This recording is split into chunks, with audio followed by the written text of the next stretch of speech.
correction de l'exercice protection des fondations en acier des éoliennes de mer, donné au baccalauréat Amérique du Nord 2021. Un projet de parc éolien en mer, celui des îles d'Yeu et de Noirmoutier, prévoit l'installation de 62 éoliennes. La méthode de protection contre la corrosion des structures immergées de ces éoliennes a été débattue. La protection cathodique, envisagée initialement, consistait à placer des anodes dites sacrificielles, composées essentiellement d'aluminium, sur les fondations en acier des éoliennes. En effet, la réaction des anodes sacrificielles avec le dioxygène dissous dans l'eau permet par transformation électrochimique de protéger le fer de la corrosion. Finalement, après concertation, le constructeur du parc lui a préféré un système de protection dit par courant imposé qui permet d'éviter le rejet de métaux dans l'environnement. Dans cet exercice, on s'intéresse juste à la protection cathodique, protection du fer par l'aluminium. On souhaite vérifier qu'en milieu oxydant, on peut protéger le fer de l'oxydation en le mettant en contact électrique avec de l'aluminium qui joue alors le rôle d'anode sacrificielle. Par oxydation, le fer métallique donne des ions Fer2, Fe2+, et l'aluminium métallique donne des ions Al3+. On réalise la pile suivante.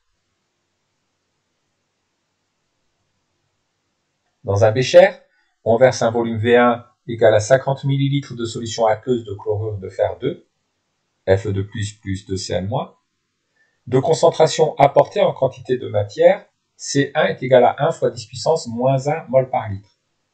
Puis on y plonge une plaque de fer.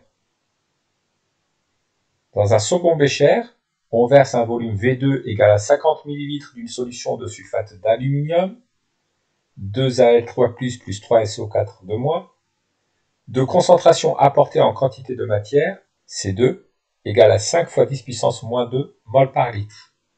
Puis, on y plonge une plaque d'aluminium. Les deux béchers sont reliés par un pont salin et les deux plaques métalliques sont reliées par un ampèremètre et un conducteur ohmique monté en série. L'équation de la réaction qui modélise la transformation susceptible de se produire s'écrit 2 mols d'aluminium solide réagissent avec 3 mols d'ion Fer2 pour former 2 mols d'ion aluminium Al3+, et 3 mols de fer solide. La constante d'équilibre associée à cette équation à 25 degrés Celsius est égale à 10 puissance 166. Exprimez le quotient de réaction initiale QRI. Le quotient de réaction initiale s'écrit concentration en quantité de matière en ion Al3+, divisé par C0, le tout au carré, divisé par concentration en quantité de matière des ions Fer2, divisé par C0, le tout au cube. C0 étant la concentration en quantité de matière standard, qui vaut 1 mol par litre. Nous pouvons simplifier une fois par C0, divisé par une fraction, on revient à multiplier par son inverse, et nous trouvons que le quotient de réaction initiale est égal à la concentration des ions Al3+, élevé au carré, multiplié par la concentration en quantité de matière standard C0, divisé par la concentration des ions Fer2, élevé au cube. Calculer à l'état initial la valeur de la concentration en quantité de matière des ions aluminium et celle des ions Fer2. La concentration en quantité de matière du chlorure de Fer2 est égale à C1. Lorsqu'on dissout 1 mol de chlorure de Fer2, on obtient 1 mol d'ion Fer2.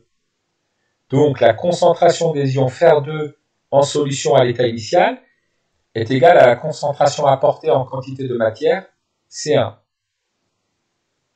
La concentration apportée en quantité de matière de sulfate d'aluminium est égale à C2. Or, lorsqu'on dissout 1 mol de sulfate d'aluminium, il se forme 2 mol d'ion aluminium. Donc, la concentration en quantité de matière des ions aluminium à l'instant initial est égale à 2 fois la concentration apportée en quantité de matière C2. La concentration des ions aluminium à l'état initial vaut 1 fois 10 puissance moins 1 mol par litre. La concentration des ions fer2 à l'état initial vaut 1 fois 10 puissance moins 1 mol par litre. Calculer la valeur du quotient de réaction initiale QRI, puis en déduire le sens d'évolution spontanée de la transformation. Remplaçons les concentrations en ions aluminium et en ions fer2 par leur valeur dans le quotient de réaction. La concentration en quantité de matière standard, C0, vaut 1 mol par litre. Nous obtenons un quotient de réaction initiale égal à 10. Pour pouvoir déduire le sens d'évolution spontanée de la transformation, nous devons comparer le quotient de réaction initiale à la constante d'équilibre de la réaction. La constante d'équilibre K associée à la réaction vaut 10 puissance 166. Donc, le quotient de réaction initiale est inférieur à la constante d'équilibre K.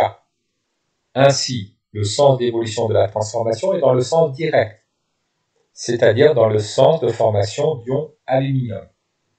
En déduire la réaction se produisant à l'électrode d'aluminium. Comme la transformation se fait en sens direct, le métal aluminium se transforme en ion aluminium selon 1 mol d'aluminium solide donne 1 mol d'ion aluminium et 3 mol d'électrons. L'ampèremètre, figurant sur le schéma, indique une valeur d'intensité électrique négative. Montrez que cette valeur négative est cohérente avec la réponse à la question précédente. L'ampèremètre indiquant une valeur négative, cela signifie que le courant réel circule dans le circuit en entrant dans l'ampèremètre par la borne COM. Les électrons circulent dans les parties métalliques dans le sens inverse du courant électrique. Donc, de la plaque d'aluminium vers la plaque de fer. Les électrons quittent la plaque d'aluminium, donc cela est concordant avec l'équation 1 mol d'aluminium solide donne 1 mol d'ion aluminium et 3 mol d'électrons. En fait, l'aluminium solide subit une oxydation, c'est-à-dire une perte d'électrons. L'anode et l'électrode siège d'une oxydation, la cathode et l'électrode siègent d'une réduction. Identifiez l'électrode qui joue le rôle d'anode dans la pile.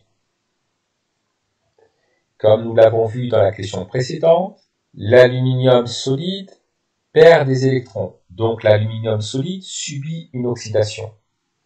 L'aluminium solide est donc l'anode. Masse d'aluminium nécessaire à la protection de la structure métallique d'une éolienne. Le dioxygène dissous dans l'eau réagit préférentiellement avec l'aluminium de l'anode sacrificielle plutôt qu'avec le fer de la structure immergée de l'éolienne. On souhaite évaluer la masse d'aluminium nécessaire à la protection de la structure d'une éolienne, c'est-à-dire à la protection cathodique. On nous donne les couples oxydant-réducteurs mis en jeu, ion aluminium, métal aluminium, dioxygène, ion hydroxyde. On nous indique la demi-équation du couple dioxygène, ion hydroxyde. La valeur de la constante de Faraday vaut 96 500 coulombs par mol. Le nombre d'Avogadro vaut 6,02 fois 10 puissance 23 mol moins 1. La charge électrique élémentaire vaut 1,602 fois 10 puissance moins 19 coulombs. La masse molaire de l'aluminium vaut 27 grammes par mol. La capacité électrique Q d'une pile est reliée à l'intensité I du courant électrique débité et à la durée de fonctionnement ΔT par la relation Q égale à I fois ΔT. Écrire l'équation de la réaction modélisant la transformation chimique de corrosion de l'aluminium par le dioxygène dissous. Ici, l'aluminium solide et le dioxygène dissous sont les réactifs. L'aluminium solide fait partie du couple ion aluminium, aluminium métallique, et le dioxygène dissous fait partie du couple dioxygène, ion hydroxyde. Écrivons les demi-équations relatives à ces couples en faisant bien attention que l'aluminium solide et le dioxygène soient les réactifs. Donc nous allons placer l'aluminium solide et le dioxygène à gauche du signe égal. Une mole d'aluminium forme une mole d'ion aluminium et 3 moles d'électrons. Une mole de dioxygène réagit avec 2 moles d'eau et 4 moles d'électrons pour former 4 moles d'ion hydroxyde. Cette demi-équation était donnée dans l'énoncé. Lors d'une transformation d'oxydoréduction, il y a échange d'électrons entre un oxydant et un réducteur. Donc là, on va s'arranger pour que le nombre d'électrons échangés soit le même. On va donc multiplier la première demi-équation par 4 et la seconde par 3, afin qu'il y ait 12 électrons échangés. Et on additionne membre à membre les deux demi-équations. Nous obtenons donc l'équation de la réaction modélisant la transformation chimique de corrosion de l'aluminium par le dioxygène dissous. 4 moles d'aluminium solide réagissent avec 3 moles de dioxygène dissous et 6 moles d'eau pour former 4 moles d'ion aluminium et 12 moles d'ion hydroxyde. L'étude théorique des transferts d'électrons entre l'anode en aluminium et la structure d'une éolienne montre qu'une protection efficace correspond à un courant électrique d'intensité I de l'ordre de 400 ampères. En explicitant le raisonnement, calculer la masse d'aluminium nécessaire à la protection cathodique pendant une durée de 25 ans.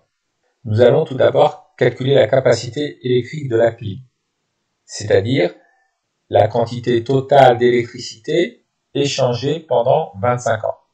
Alors la capacité électrique de la pile, Q, s'obtient en multipliant l'intensité du courant débité par la pile par la durée de fonctionnement de celle-ci, I fois delta T. L'intensité du courant est exprimée en ampères, elle vaut 400 ampères. La durée de fonctionnement doit être exprimée en secondes. Convertissons 25 ans en secondes. Dans un an, il y a 365 jours. Dans un jour, 24 heures. Et dans une heure, 3600 secondes. Donc 25 ans est égal à 25 fois 365 fois 24 fois 3600 secondes. On obtient une capacité électrique de la pile égale à 3,2 fois 10 puissance 11 coulombs. Or, la capacité électrique de la pile correspond à l'électricité portée par les électrons qui ont été échangés. Donc, la capacité électrique Q de la pile est égale au nombre d'électrons échangés multiplié par la valeur absolue de la charge d'un électron, c'est-à-dire multiplié par la valeur de la charge élémentaire. Or, le nombre d'électrons échangés est égal à la quantité d'électrons échangés multiplié par le nombre d'Avogadro. La capacité électrique Q de la pile est égale au nombre d'électrons échangés multiplié par la charge élémentaire petit e.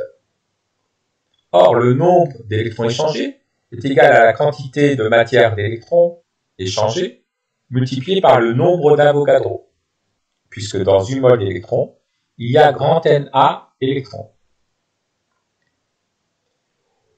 Le nombre d'Avogadro multiplié par la charge élémentaire correspond au Faraday. La capacité Q de la pile est égale à la quantité d'électrons échangés multipliée par le Faraday. Nous en déduisons que la quantité d'électrons échangés est égale à Q divisé par F. 3,2 fois 10 puissance 11 divisé par 96 500, cela nous donne 3,3 fois 10 puissance 6 moles d'électrons échangés. Or, d'après la demi-équation, une mole d'aluminium donne une mole d'ion aluminium et 3 moles d'électrons. Lorsqu'une mole d'aluminium solide est consommée, 3 moles d'électrons sont formés. Donc, la quantité d'aluminium consommée est égale à 1/3 de la quantité d'électrons échangés. Cela correspond donc à 1,1 fois 10 puissance 6 moles d'aluminium consommé. Afin d'avoir la masse d'aluminium consommée, on multiplie la quantité de matière d'aluminium consommée par la masse molaire atomique de l'aluminium. Nous obtenons une masse d'aluminium consommée de 2,9 fois 10 puissance 7 grammes. La masse d'aluminium nécessaire à la protection cathodique pendant une durée de 25 ans vaut 2,9 fois 10 puissance 7 grammes, ce qui équivaut à 2,9 fois 10 puissance 4 kg, puisqu'un kilogramme est égal à 1000 grammes, ce qui vaut encore 29 tonnes, puisque une tonne est égale à 1000 kg. La masse d'aluminium nécessaire à la protection cathodique pendant une durée de 25 ans vaut 29 tonnes. Citez au moins un argument expliquant que le constructeur ait finalement renoncé à la protection par anode sacrificielle. Utiliser des anodes sacrificielles pour protéger les pylônes pendant une durée de 25 ans reviendrait à rejeter dans la nature 29 tonnes de métaux, ce qui aurait été néfaste pour l'environnement.